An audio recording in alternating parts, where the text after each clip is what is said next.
নমস্কার।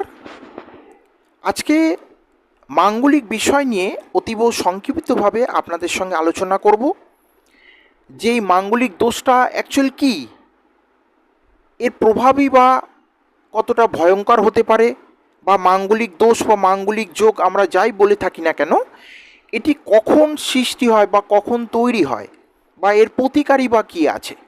তো নমস্কার প্রিয় দর্শক বন্ধুরা, আপনাদের আরও একবার স্বাগত জানাই। ইতিমধ্যে এই চ্যানেলটিকে যারা যারা সাবস্ক্রাইব করেছেন তাদের আন্তরিকভাবে শ্রদ্ধাভক্তি জানাই, এবং যারা এখনও পর্যন্ত এই চ্যানেলটিকে সাবস্ক্রাইব করেননি তাদের বিনীত অনুরোধ করব যে এই চ্যানেলটিকে সাবস্ক্রাইব করে চ্যানেলের পাশে থাকুন। তো একটি বিষয় না বললেই নয়, আমরা হয়তো অনেকেই এই গ্রহ নক্ষত্র সম্বন্ধে একটা ভুল ধারণা থাকে যে শনি গ্রহ হয়তো সর্বদা অশুভ ফল দেয়, বা রাহু কেতু সর্বদা অশুভ ফল দেয়, বা বৃহস্পতি সর্বদাই হয়তো শুভ ফল দেয়, বা রবি সর্বদাই শুভ ফল দেয়। তা কিন্তু নয়। ঘটনাটি হচ্ছে প্রত্যেকটি গ্রহ নক্ষত্রই কিন্তু মানব জীবনে শুভ ফল দেওয়ার চেষ্টা করে। দুর্ভাগ্যবশত কোনো ব্যক্তির জন্মছকে যখন কোনো গ্রহ বা নক্ষত্র অশুভ স্থানে বসে, তখন কিন্তু সেই গ্রহ নক্ষত্র যে শুভ ফল দেবার কথা সেটা তখন দিতে না পেরে অশুভ ফল দিয়ে দেয়। তো আজকের বিষয় হচ্ছে মাঙ্গলিক। মঙ্গল তার অপর নাম হচ্ছে ভৌম বা বাস্তু, বা আমরা অনেকে দেখবেন শুনে থাকি, এটা সবাই শুনেছি যে বাস্তু দোষ। এটা কিন্তু এই মঙ্গলের কুপ্রভাবেই হয়। তো মঙ্গল মানে কি না, মঙ্গল মানে হচ্ছে শুভ। আমরা বলি না কথায় যে তোর মঙ্গল হোক, তার মানে তোমার শুভ হোক।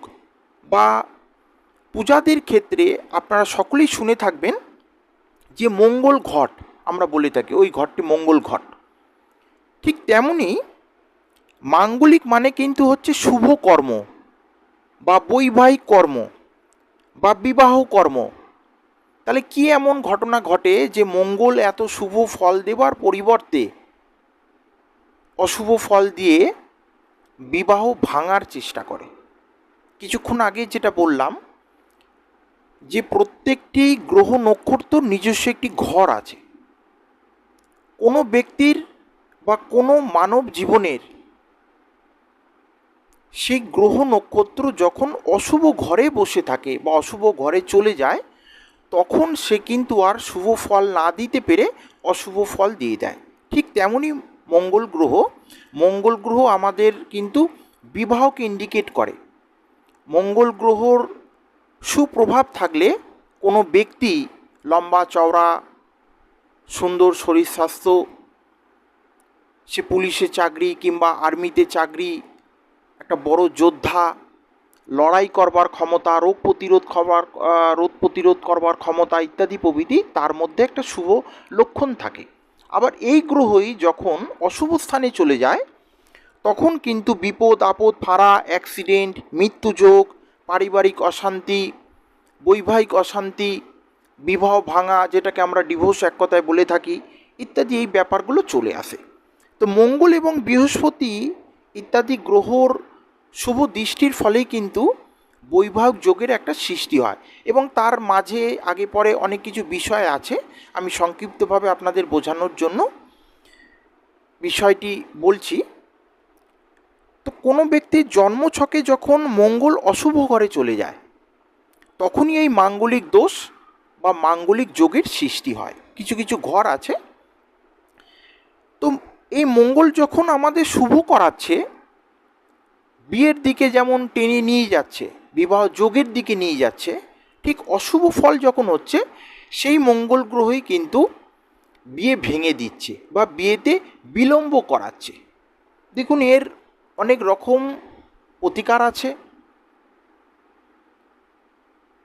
এটার কোনো বিশাল কিছু যে একটা ভয়ের বিষয় সেরকম নয়। এটা বিবাহের পরে একটা সত্যি ভয়ের ব্যাপার থাকে, যে কোনো ব্যক্তির জীবনে যদি একটা দিন রাত ঝগড়াঝাঁটি, অশান্তি, মারামারি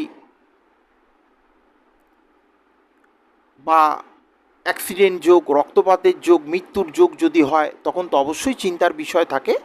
কিন্তু বিবাহের আগে কোনো জাতক বা জাতিকার কিন্তু সেইভাবে যে কেরিয়ারের জীবনে যে বিশাল কিছু অসুবিধা হতে পারে এরকম কিন্তু হয় না। মাঙ্গলিক হলে কি হয়, আপনারা অনেকেই জানেন, দেখবেন কোনো জাতক বা জাতিকা খুব ক্রোধী হয়, রাগী, উগ্র রাগী, তার ভেতরে খুব জেদ, এবং যে কোনো কর্মের অল্প বিস্তর হলেও একটা বাধা, এই ধরনের বিষয় তার মধ্যে থেকে থাকে।